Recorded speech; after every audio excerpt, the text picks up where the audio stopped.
My name is Nick Tucker. I'm the Instrumentation Product Manager here at FLW Southeast. And today we're going to be talking to the Siemens HydroRanger 200 HMI version. We're going to configure the unit by its 4 programmable push buttons, and then we're also going to set the unit up using Siemens PDM software via laptop. To set the Siemens HydroRanger 200 HMI up for level application, we must first access the parameters via the 4 configurable push buttons on the face of the instrument. We hit the right arrow key to access those parameters. Hit the right arrow to get into the wizard. And once again for the quick start function. We have 3 options on this version of the HMI, but today we're going to just utilize level. Following the on-screen directions, we hit down arrow start. Our first option is to select the transducer or measurement point that we're going to be utilizing.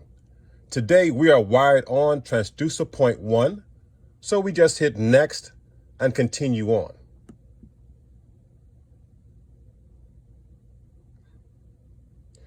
No transducer selected. All right, so we just hit right arrow edit to select the appropriate transducer. Today we're going to utilize the XPS 15. Just want to keep in mind the HydroRanger has a maximum measuring capacity of 50 feet or the XPS 15 transducer. So we scroll down, select right arrow for XPS 15, and next to continue. Operation. We hit right arrow and see that there are 3 options available. The instrument calculates raw measurement in distance. This distance is then either converted into space or level. Since we want level, we just hit right arrow key and next.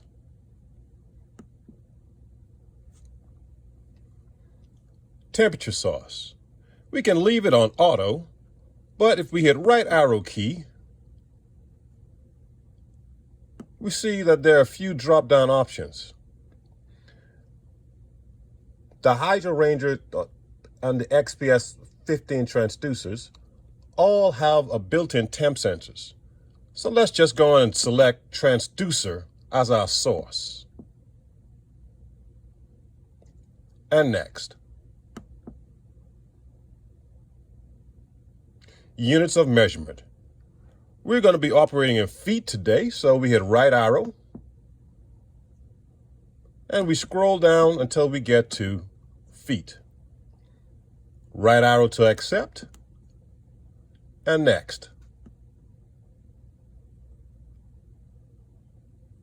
This is a default value into the transmitter, but we're going to edit it for application. Our empty distance, or relative from transducer face to empty, or 4 milliamps, is 10 feet away. We hit right arrow to access the values. Just following the keypad, we scroll till we get to the digits that we would like to change. And we're going to tap down till we get to 10.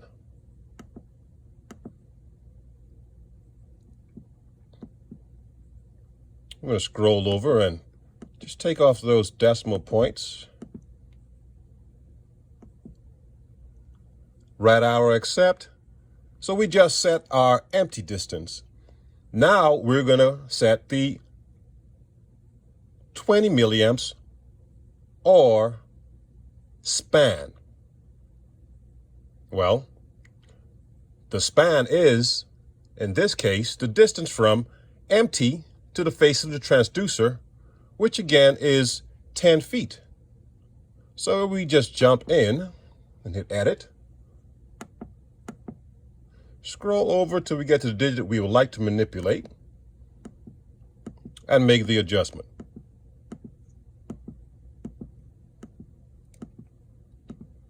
Keep in mind, we just set a span of 10 feet, so we're maximizing the complete range of the transducer. In the event that we did not want to measure to the face of the transducer, i.e. maybe we want to measure 1 or 2 feet less, this span value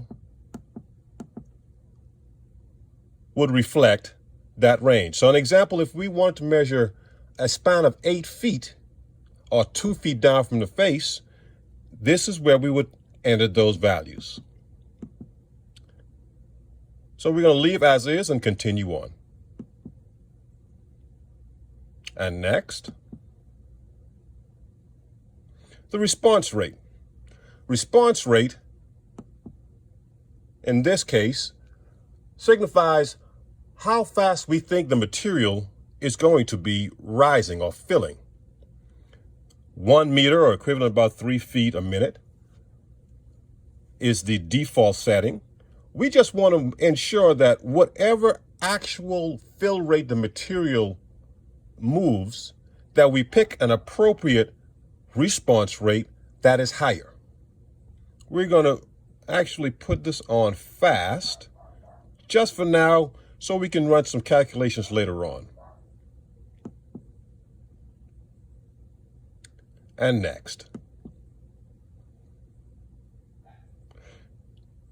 Because this possibly could have been a dual channel sensor or transmitter, we now have the option to configuring another point. We're not going to do that today, so we hit no. And we have just hopefully successfully completed a quick start wizard. So let's go and hit finish by down.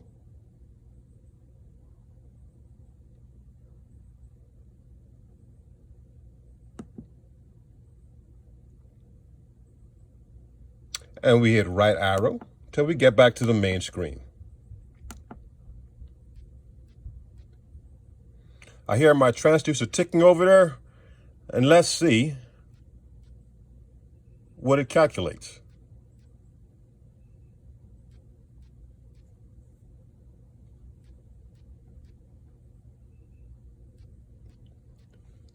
.56 feet.